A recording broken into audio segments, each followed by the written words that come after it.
All right, let's dive right into this explainer. Think of this as your own personal expert career counseling session. If you're a mid-career professional looking at the 2026 labor market right now, you're probably feeling a bit of whiplash. Totally understandable. But today, our goal is to show you exactly how to take that AI anxiety and flip it into a massive competitive advantage. You see, you've already got decades of incredibly deep, specialized experience.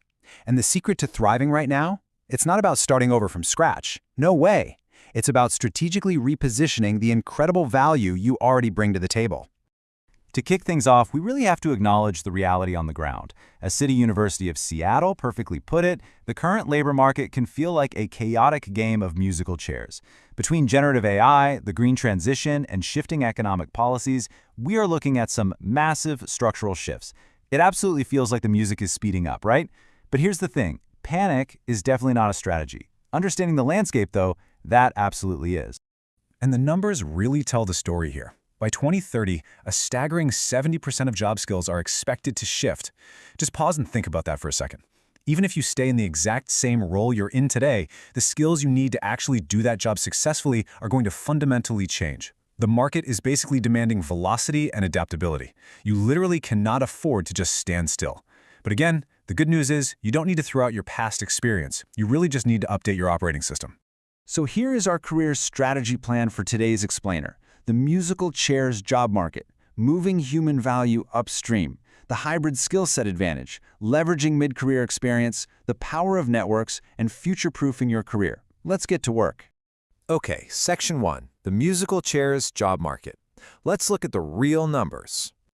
So, looking past all those dramatic doom and gloom headlines, what does the data actually tell us? Well, yes, it's true that 92 million jobs are expected to be displaced, but the flip side of that coin is that 170 million new jobs will be created by 2030. That's a huge net positive. And here is the absolutely crucial takeaway for your career.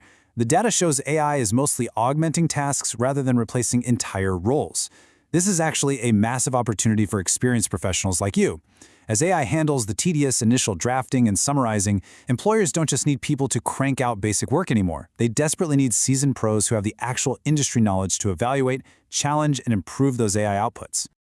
Which brings us nicely to Section 2, moving human value upstream. Now, this is a brilliantly critical concept for your career right now. On one hand, we have routine execution. Think basic coding, drafting standard emails, initial data sorting. Honestly, that's AI's territory now. Your human value has officially shifted upstream to critical thinking, complex problem solving, and strategic judgment. And let me tell you, employers are paying a serious premium for this. For example, sure, an AI can spit out a predictive analytics report in seconds, but it takes an experienced human professional to look at that data, factor in a sudden supply chain crisis, navigate a nuanced client relationship, and make the final strategic call. That right there, that is upstream value. All right, moving to Section 3, the hybrid skill set advantage. To actually make that upstream shift work for you, you need what employers are calling the hybrid skill set. And let's just bust a major myth right now. You absolutely do not need to become a software coder to survive in 2026. You really just need baseline AI literacy. Think of it like this. AI is a really powerful engine, but you're the steering wheel.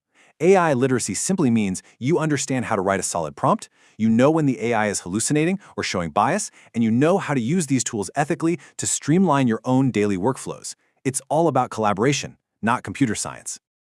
What is really fascinating in LinkedIn's latest labor market data is the mix of the fastest growing skills in the US. Right alongside AI literacy at number 1, we're seeing distinctly human capabilities like conflict mitigation and adaptability, sitting right there at numbers 2 and 3.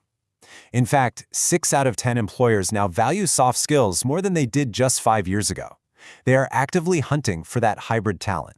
They want someone who can fire up an AI tool to optimize a tricky process, but who also has the emotional intelligence and leadership chops to guide a hesitant team through that very digital transition. Next up is Section 4, leveraging mid-career experience to bypass those pesky algorithms.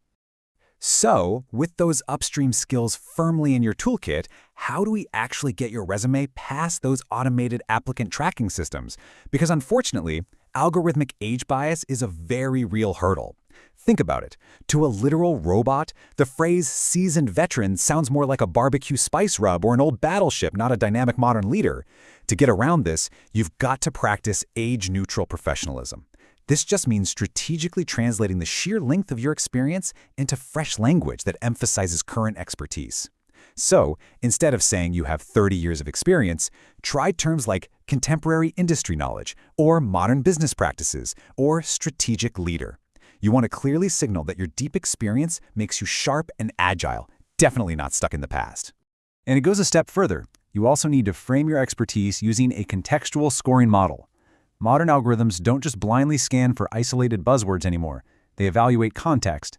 This means you can't just slap prompt engineering or project management in a list at the very bottom of your resume.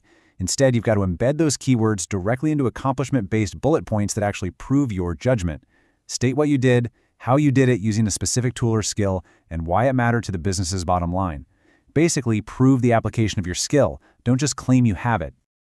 All right, Section 5, the power of networks. This is your ultimate multiplier.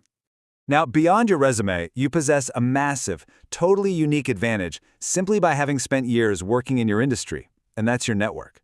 This data point is incredibly reassuring, honestly. Globally, job seekers are 3.6 times more likely to get hired if they are already connected to an employee at that company prior to applying. 3.6 times. With AI making it easier than ever for people to just spam job boards with hundreds of generic applications, recruiter inboxes are completely flooded. Because of all that noise, a warm introduction or an internal referral from your network is the absolute ultimate multiplier. Those years you spent building relationships, mentoring junior staff, and collaborating across different departments, that right there is your most impenetrable shield against the algorithms. Finally, Section 6, future-proofing your career. Let's pull this all together. So let's wrap this explainer up by consolidating all these tactical moves. To make absolutely sure you always have a seat when the music stops, you need to make these principles your new professional baseline. Keep up a rigorous growth mindset. Show employers that you can learn fast and adapt to totally new scenarios. Continuously blend your technical fluency with high emotional intelligence. As companies scramble to integrate AI, they desperately need leaders who can manage that massive change smoothly and ethically. By bolstering your incredibly rich background with continuous learning, your decades of experience officially transform from a potential liability into an absolute undeniable premium in this market. I want to leave you with this empowering question to really chew on as you start updating your resume and leaning into your uniquely human strengths. Will you compete with the algorithm, or will you direct it? Because the future absolutely belongs to those who use technology to handle the routine, freeing themselves up to do the complex, strategic, and profoundly human work that businesses actually rely on to survive. You've got the experience. Now go claim your upstream value.